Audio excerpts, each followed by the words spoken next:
Hey guys, before we get into the video, I just wanted to remind you that I have a Twitter account over at carthusdojo. Head over there, follow me, send a tweet at me, and I'll reply right away, and we can have a cool discussion about Dragon Ball. If you want to have a voice chat discussion, check out the Discord. The link's in the description. You get invited right away. As long as you behave yourself somewhat, you can stay around. Alright, now, video intro.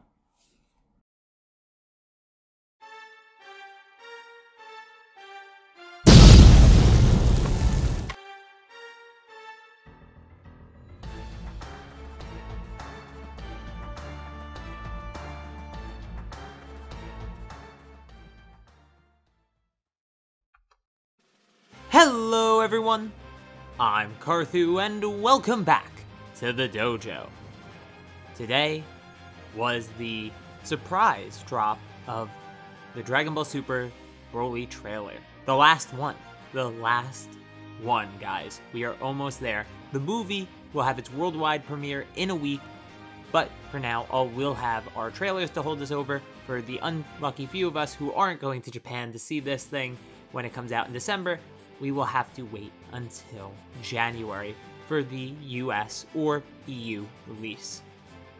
However, to hold us over while everyone else gets their premieres in November and their Japanese releases in December, and we have to wait till that awful January mark, well, we can speculate on what's going on in this movie, especially for the last week before most likely the plot gets spoiled, and I will forewarn you now, I will probably be going over those spoilers and plot summaries when I get them.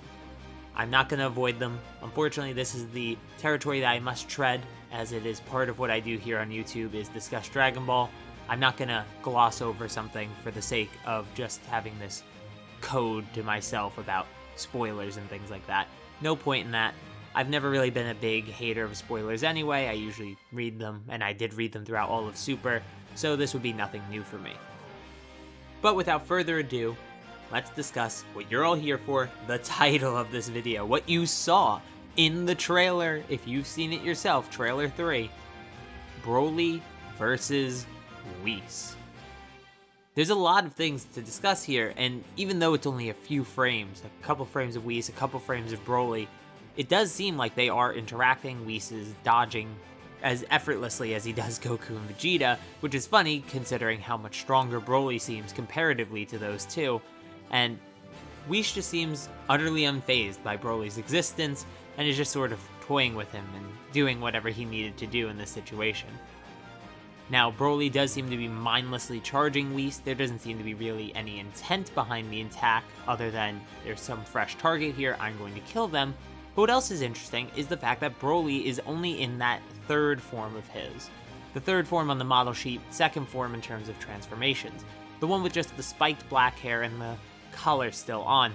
It's a Broly that is restrained still. He is not at his full potential or his full might.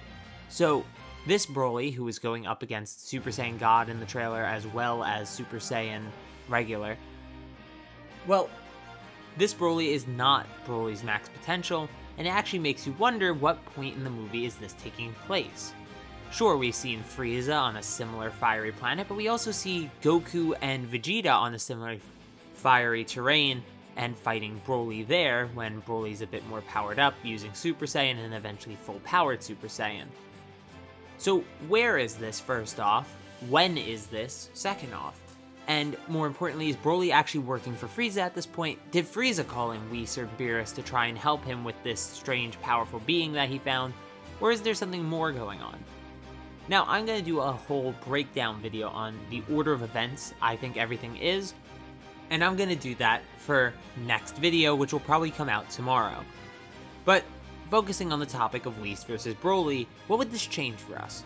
Well, Whis versus Broly itself, as a fight, if it actually is a fight, is a lot different from anything else we've seen from Whis, and actually contradicts something that was stated in the manga, that being that the angels do not intervene or fight outside of training. Could this be some sort of weird methodology that Whis can say, oh no, this is training, that's why I did it, I knew Broly was a good guy all along. Of course, we have that line, if you watch the sub-trailer on IGN, that says, I could tell you're not a bad guy, Broly. You're not a bad dude, and Broly wasn't fighting for himself, so obviously there's some other motivation going on behind the scenes, and I feel like that's going to be a big contributing factor to how Whis can justify involving himself in this conflict. Or I've also seen some people say that Whis is just there to send them to that other dimension that was mentioned in the CGI interview. This other dimension that could only be made in CGI, well, Whis will teleport Broly there and Goku and Vegeta so that way they don't destroy Earth or the universe or whatever. Most likely the universe if they want to keep stakes as high as they've been, but destruction of the Earth I guess is fine in terms of stakes because they have family and friends living there, and also they can't breathe in space, so there's that. But I did not want to just discuss one thing in this video. That felt a bit rude, I guess. I don't know. I do have other topics I want to discuss as separate topics, but there are things that can be discussed here that I think don't need their own video. An example of one of these things is the fact that Frieza's forces, Lemo and Chile, seem to have all the Dragon Balls in their possession. You also see the Dragon Balls collected and Shenron summoned in this trailer, which leads me to believe, connecting it back to that Broly statement that Chile made that he's not fighting for himself, they make a wish to free Broly from whatever is controlling him. Whether that's a collar or some sort of other controlling device, whatever it may be, but something is controlling him and making him fight when he doesn't want to. Maybe that's just his primal Saiyan rage. But whatever it is, I feel like that is what the wish they are trying to commit is about. It's about subduing that rage. It's about stopping Broly dead in his tracks. If we saw that massive energy ball towards the end of the trailer, I think it's pretty important to end Broly's reign as quickly as possible, since he seems to be threatening a large area. There's even Vegeta's statement towards the end of the trailer that says they can't play around, which means they are 100% not holding back by the end of the trailer. I don't think anyone was thinking they were holding back by that point, but it's good to make it clear because we constantly say in the community they're holding back basically till they say they're not. And it's a pretty common Dragon Ball trope at this point, so it's good to know that this Broly is 2 Super Saiyan Blues minimum in power. But still, interestingly enough, 3 things were not in this trailer. Gogeta did not make his way into this trailer, and we still aren't 100% sure, wink wink, that he doesn't make it into this movie. There's also no shots of Blue Evolution, which is kinda strange. I guess they're just throwing that concept in the garbage. It just sort of happened for the tournament and that's it. And then there's no UI actually. Unless, a really quick side theory, Whis is just there to show Goku a bit of UI again. Showing him, look, I can dodge Broly like this and retaliate, why can't you?